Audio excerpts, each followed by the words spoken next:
My name is Stuart McMullen. I am with Americans for Parental Equality, and I have the honor and privilege of emceeing in this event. I'm going to start introducing our featured speaker. His name is Representative White.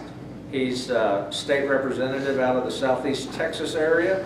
I can't say enough about how much he has stuck his neck out on the line for us. I first became acquainted with him back in the 2015 legislative session when he was on the Family Issues, the Juvenile Justice and Family Issues Committee. And he voted in support of Gilbert Pena's House Bill 2363, which was the equal parenting bill at the time. It since died in the Calendars Committee. But he went a step further last session in 2017 and authored his own equal parenting bill, House Bill 453, even when it wasn't the popular thing to do, and even when someone wasn't watching, he did the right thing. And that's a man of integrity, and that's what integrity is, doing the right thing even when no one's watching, regardless of the consequences. So Mark's going to follow this up and introduce Representative White. Yeah, I think it's important for everybody to realize, I think most of you know, I've got about a 30-year background in the political arena. And anytime you get someone willing to sponsor a bill, it's critical that we have their back. There's going to be opposition to anything, and as we know, we've got some very orchestrated opposition coming against us. So when we finally get someone who's willing to sponsor a bill, the last thing we want to do is be attacking him because it's not a picture-perfect bill, or it's not everything that we wanted in a bill. You're much better having somebody that's going to sponsor something that knows the Texas legislature, knows what we can do. In an ideal world, we'd like to get everything. You're just not going to get that the first year out of the chute. It's a process. It's going to take several years to get everything we want in Texas. And so rather than demand from a sponsor that he put every single item that we want into that bill, be darn glad that we have somebody willing to do anything and to take a lead. And so it is absolutely critical that we have his back. He's also going to be privy to information that we can't share with the general public. There will be times when we may have to slow down activity on a bill. We may have to change some things. We can't broadcast to the general public everything that's going on. You just have to trust that he wouldn't take the time to sponsor. The last thing a legislator wants to do is sponsor a bill that's going to die. So if he's taken the time to sponsor a bill, he wants it to move, but he's going to do the right thing. So at this point, please help me let him know how much we appreciate him. Representative Jame White, thank you.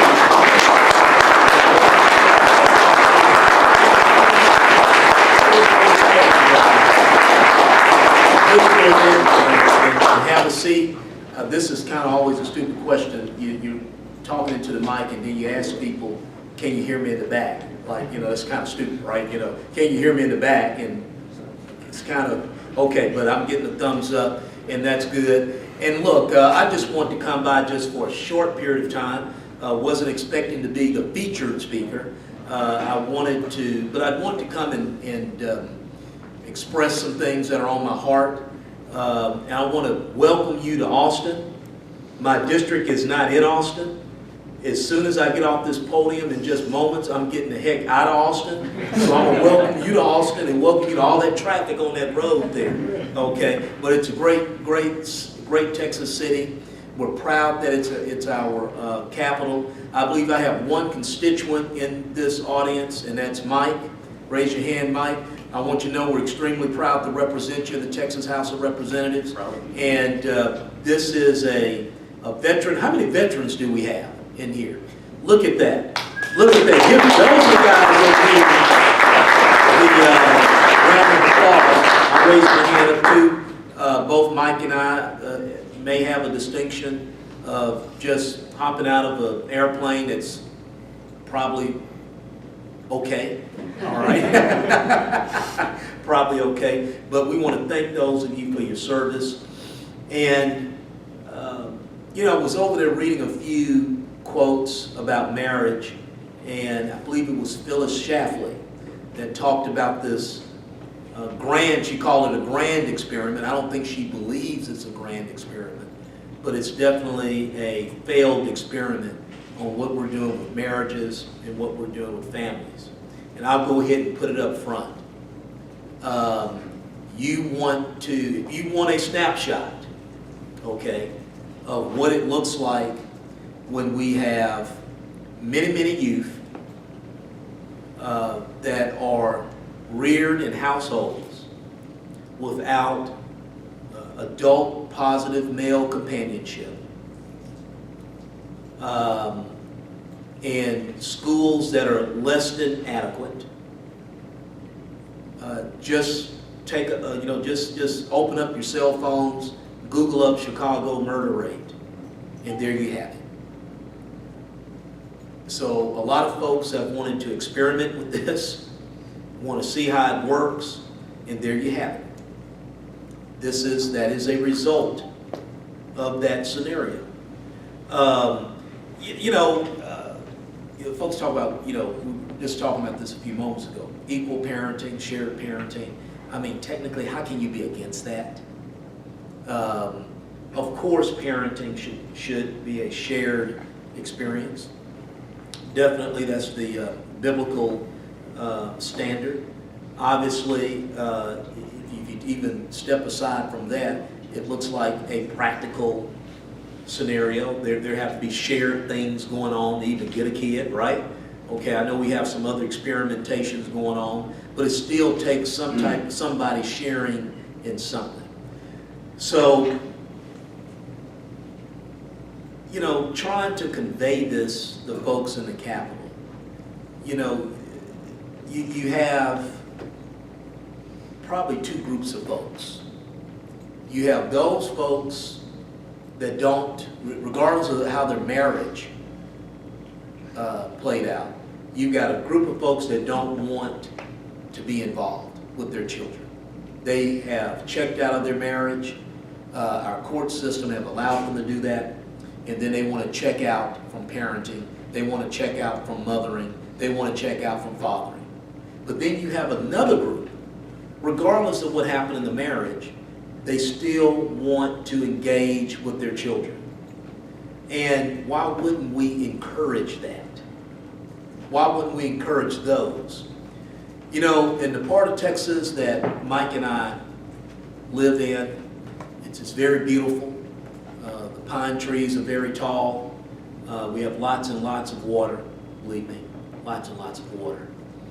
Well, people are great, the air is clean, just a great lifestyle. But under that lifestyle, we can say, yes, that's how it looks, but it is really a facade, because we have a lot of things going on societally from a social standpoint, Rustin, in East Texas, in my part of East Texas. And I understand my part of East Texas is still very conservative. People still try to own their property. They still try to get married and stay married. But that undercurrent, our Child Protective Services conservatorship caseload is out of control. The meth addiction is out of control.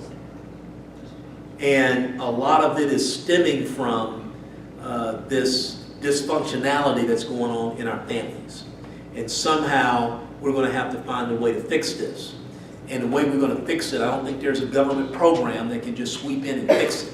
Okay? We're going to have the laws and the institutions that at least help and aid those that want to do right. But in this quest, I have to tell you this. As a member of the Texas legislature, I get all the phone calls. How do we go forward with this? Now, there's another legislator in the body. He and I have been good friends for some time. My family has been a good friend with his family for years. That's Representative Garnet Coleman. He and I are probably he and I on opposite ends of the political spectrum. Okay, but he's still a good guy, and we visit a lot. He's great for his district. I'm great for my district. I would not get elected in his district. He definitely wouldn't get elected in my district. But before I was elected, I remember hearing him talk about the legislature on a talk show, on a radio talk show on Saturday. And I don't mean to get anybody's hearts down here, but he says, usually major pieces of legislation take 4 terms. First term, like Brother Gilbert, you get it on the radar. first term. Second term, you can get a hearing, maybe get it moving in one chamber or two. And then by that third and fourth term, that's when you're finally getting members educated and you're moving this legislation. It should be difficult to pass bills. If you read the bills that I read, you should thank the Lord for the founding fathers that they have gunked this up. Okay, I know we've got to get these parenting bills passed as paramount, but the other 7,999 bills, thank the Lord for a bicameral legislature. And thank the Lord sometimes for gridlock. So some of that stuff needs to be gridded and locked up, okay, because it's goofy. In the process of that, some good pieces of legislation they meet an unfortunate fate as well. And as I said just a few seconds ago, I get all the phone calls. You know, I believe it was Martin Luther King who said, you know, we're going to fight and gain our freedom not by necessarily showing how the acts of white people impact us, but how their actions impact the way they have their relationship with Christ. And it's something to think about. I understand the alienation that many of you are feeling with this system that we have. Okay? And it probably started as most government programs with good intentions, that most government programs start with good intentions. Okay? But it's just like Mike and I was taught as an infantry officer in Ranger School. Every great combat plan usually survives first contact. Okay? So now we're beyond first contact and we got to make some new situations. So it's important for us to understand all the calls a member of the Texas legislature. I wanted the number of veterans to raise their hands for a reason. Looked like every young man in this room raised his hand. I get the call from the veteran coming out of theater from combat. 18, 21 months in theater. And he arrives, or she arrives, and the scenario has changed. He doesn't have a pocket full of money to go hire a high-power attorney to fight this new scenario that's in his life with his marriage and his child. I get that call. And that's a travesty to treat a veteran like that. Amen. I also get the call from the mother, maybe in Hardin County, Mike, that is daily nurturing a child that's special needs with one of the rarest the diseases in the world. And she's a single mother. And she calls my office and says, I know this is a bad name, bad word, bad term. And she says, I need help. I need you to help me with the Attorney General's office. My husband hasn't paid child support in years. And I go see her, child physically deformed in these wheelchairs.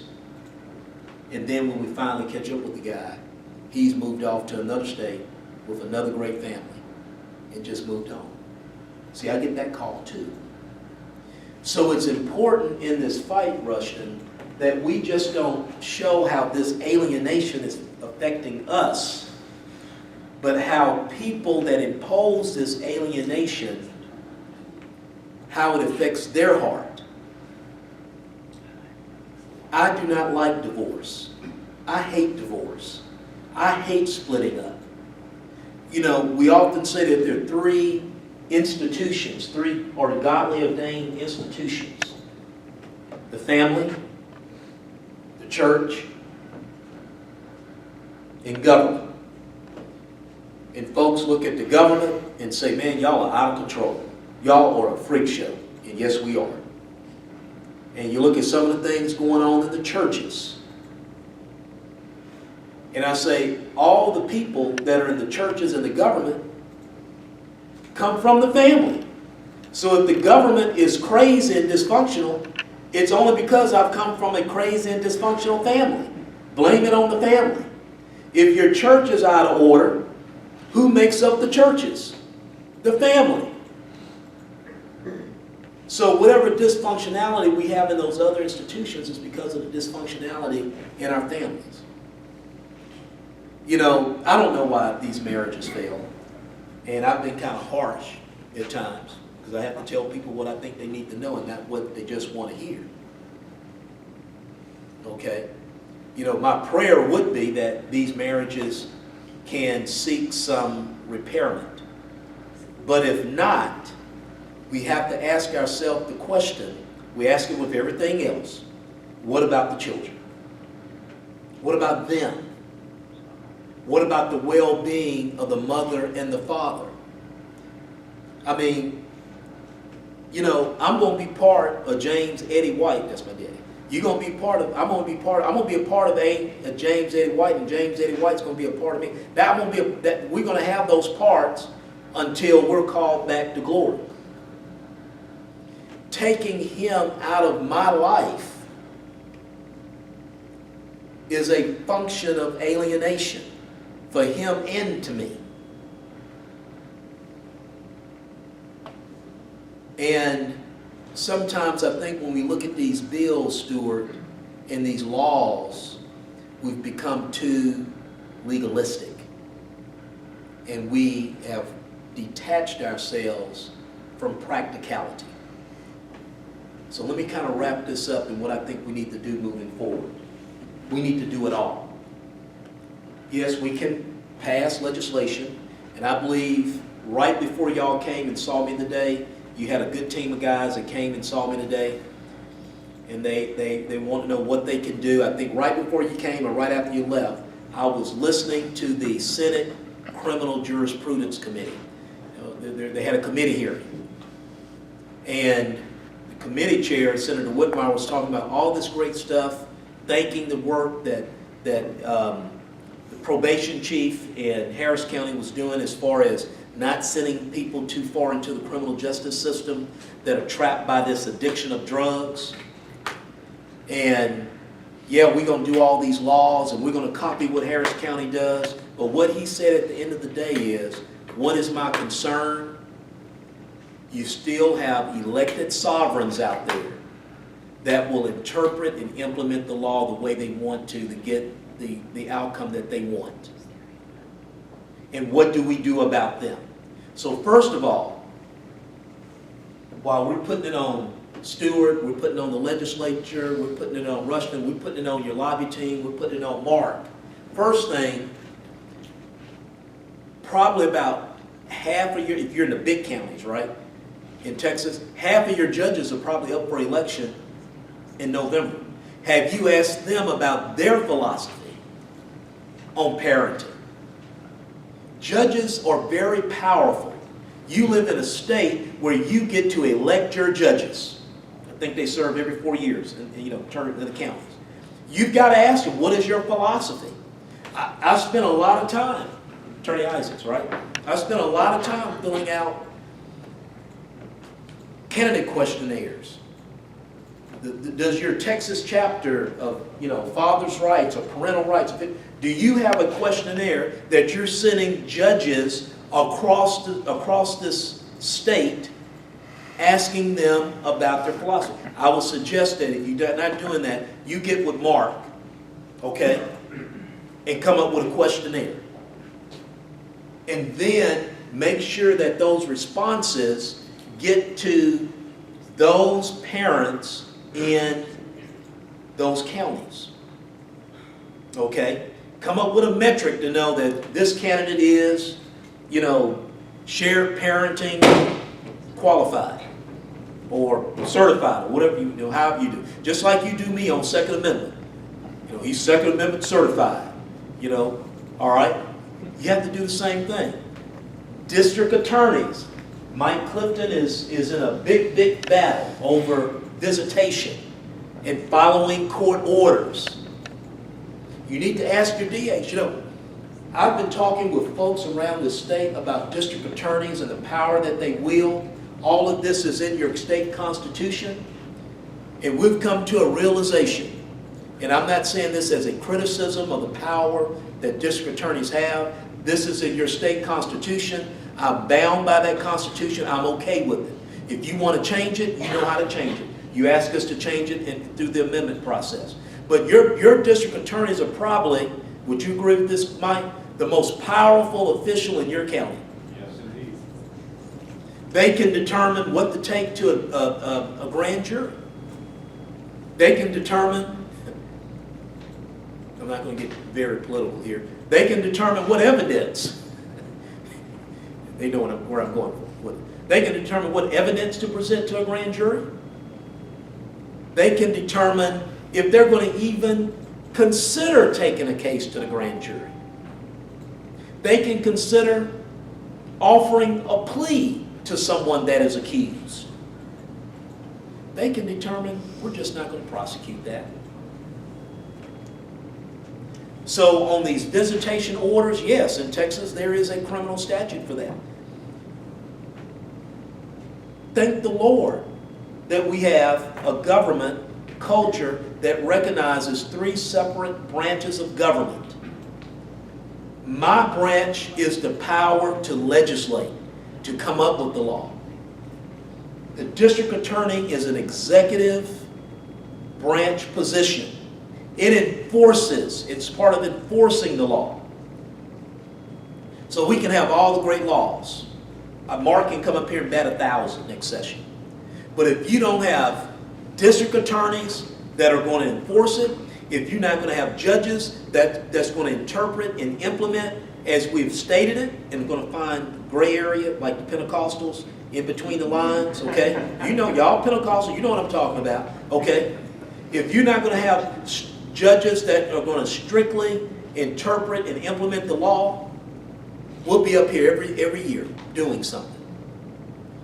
DAs, district judges, you need to have a questionnaire. District attorneys are up, I believe, in Texas, criminal district attorneys, I think they're up this cycle. If not, it'll be in 2 years. You need to have a questionnaire. You need to ask them. And then when you go to these candidate forums, when you're talking to the legislator about abolishing property taxes, I want open carry, you know what you're asking for. We got to get out of this in our part of the country where we just elect the DA and the judge because, you know, I used to go out hunting with his dad. He and his uncle, you know, we got to get out of that. We have to ask them about the issues. Okay? Let's get up to the legislature. But before I get to that, the governor, he's running around. Have anybody asked him about his position on these issues? Get him on record. Get the lieutenant governor on record. The legislature. I like, on most days, all days, hearing from my constituents. I'm all with I love you, Americans for Equal Share of Parenting. You're great, okay? But I hear from 5, 10, 15, 20 Mike Cliftons. That gets me a little bit more spring in my step, okay? You may need a questionnaire for the legislators, okay? Get them on record. You know, will you support blah, blah, blah, blah, blah, blah. We consider about 8,000 bills a session every other year. I'm telling you what it is. I'm not, you know, just because I can explain the phenomenon doesn't mean I necessarily agree or disagree with it. By nature, you like limited government in Texas. You only ask us to come up here 140 days every other year, and you purposely tell us in your Constitution not to consider any piece of legislation unless it's an emergency item until after the 60th day. So you really don't want us coming up here doing a whole lot, and that may be good, okay? Because usually when we're up here doing a whole lot, hold on to your purses, hold on to your wallets. Okay, so let me put that aside. Okay, and then we have a committee process that weeds out a lot of bills. Okay, for good reasons. You need to find you a few good advocates to help you walk these halls. I think Mark is good. He has successfully found ways to get things done effectively. You know, we're talking about being effective, getting legislation passed. And I'm thinking this is going to be a multi-session fix. I think you may find some people showing up beating you to the punch on some things. Okay, which is probably good. All right. So I enjoy working with Mark because he enjoys the legislative process. He's sensitive to this because he has these challenges in his own life. Okay. And so I would say put some confidence in him to advocate for you at the Capitol. Understand again, this is probably going to be a multi-session issue. Okay? Everybody in Harvey, everybody that's affected with Harvey is going to tell me Harvey is the most important thing you got to take care of. Everybody with school finance are going to tell me school finance is the most important thing. Everybody with shared parenting is going to come up to me and tell me shared parenting is the most important thing. Usually what we like to do as legislators is sometimes get that beachhead. It may not be the best piece of legislation. It may not get everything done, but we get that beachhead. And then we come back next session. And then we come back the next session. And the next session. And before you know it, in 3 or 4 sessions, we've made some great reforms. This did not get messed up in 1 session. Many of you have informed and taught me about this. This is something that started back in the 70s due to some bad social policy. I'm all for independence. But I think some of this stuff is more about arrogance and individualism instead of what's right for children. So the answer is yes. We need to have shared parenting. And probably if we had shared parenting, maybe we'll start over time having fewer divorces. But the system that we have now encourages this silliness. You know, we've set up a system where there are winners and losers. Some people are up, some people are down at the expense of the children. So you're absolutely right. We have high CPS caseloads in this state because we have undermined parenting in this state. One of the reasons we're struggling with our children in these schools academically is because, again, we have undermined parenting in this state. We have problems with trauma. You know, you've heard of ACEs, adverse childhood experiences, because we are undermining parenting in this state. So this is one step towards saying we need to have parenting. And parenting is a full-time job. And let me challenge all of you in here, because I've been a football coach and I've been a school teacher. Keep it on the kids. Make sure that those of us in here are not being gripped by arrogance. We need some humility too. We've all fallen short of the glory. We have to get off of the victimization trip. Come on now. And understand that there are things that we have to do. So if this is, because I get these calls too, so if this is, because my wife is still in the classroom, and she's a theater teacher, and she sometimes has to tell a child, well, child A is here every day for theater practice, Friday and Saturday for theater practice, The so-called non-custodial parent just has to have his or her weekend. Who do I have to cast? So we got to think about that.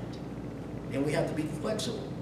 And as one attorney in Texas told me about that, that's favorable toward us, he says, you got to parent. And parenting means that we have to be understanding.